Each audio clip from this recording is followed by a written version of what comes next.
UPA की सरकार ने 23 करोड़ लोगों को गरीबी से निकाला था 10 साल में।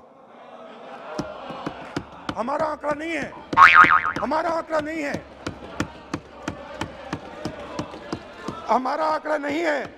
A few moments later. आप हंसिए, हमारा आंकड़ा नहीं है, यह सच्चा आंकड़ा है। 27 करोड़ लोगों को हमने गरीबी से निकाला था। ओ बस कर भाई, नहीं झेली जाती तो अड्डी कॉमेडी। 2 हिंदुस्तान 23 से 27 करोड़, सच बताएं राहुल चचा?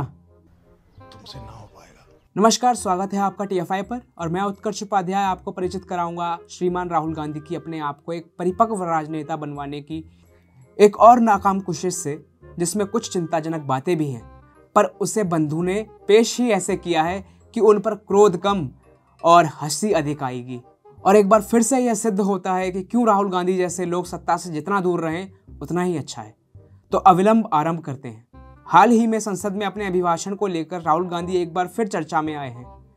बजट सत्र में राष्ट्रपति के अभिभाषण के उत्तर में सांसदों के वार्तालाप के दौरान राहुल गांधी ने स्वभाव अनुसार केंद्र सरकार को उनकी दुष्प्रभावी नीतियों के लिए आड़े हाथों लेने का प्रयास किया।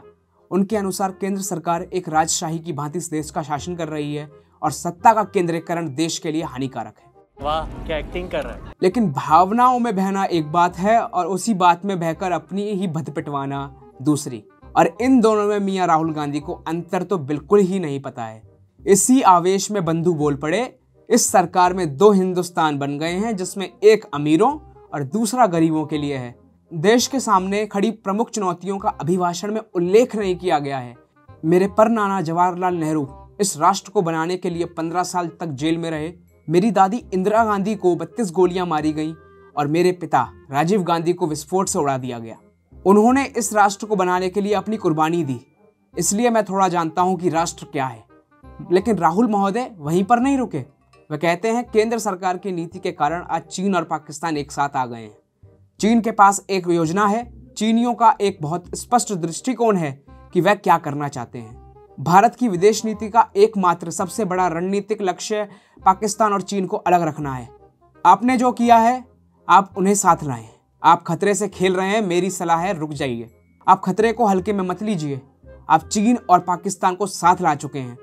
मुझे कोई संदेह नहीं है कि चीन के पास स्पष्ट योजना है। इसकी बुनियाद डोकलाम और लद्दाख में रख दी गई है। यह देश के लिए बहुत बड़ा खतरा है। आपने जम्मू कश्मीर और विदेश नीति में बहुत बड़ी रणनीतिक गलतियां की हैं। आपने 2 मोर्चों को एक मोर्चे में बदल दिया है। लेकिन असल रायता तो महोदय ने तब फैलाया जब उन्होंने यह कहा, न्यायपालिका, चुनाव आयोग और पेगासस यह वो माध्यम है जिनका इस्तेमाल प्रधानमंत्री नरेंद्र मोदी की सरकार ने लोगों की आवाज को दबाने के लिए किया है। बस यहीं पर राहुल महोदय गलती कर गए। अपने ऊट पटांग बयानों के लिए महोदय अक्सर चर्चा में रहते हैं। यदि वे केवल मोदी सरकार की नीतियों की आलोचना तक सीमित रहते तो शायद उन्हें परिपक्व राजनेता भी माना जाता। लेकिन न्यायपालिका और चुनाव आयोग पर ही उंगली उठाकर अपने ही पैरों पर कुल्हाड़ी मारना कोई इनसे सीखे। ऐसे में राहुल गांधी ने स्पष्ट कर दिया है कि मस्खरी में उनका कोई तोड़ नहीं है। लेकिन राजनीति उनके बस की बात नहीं है भैया।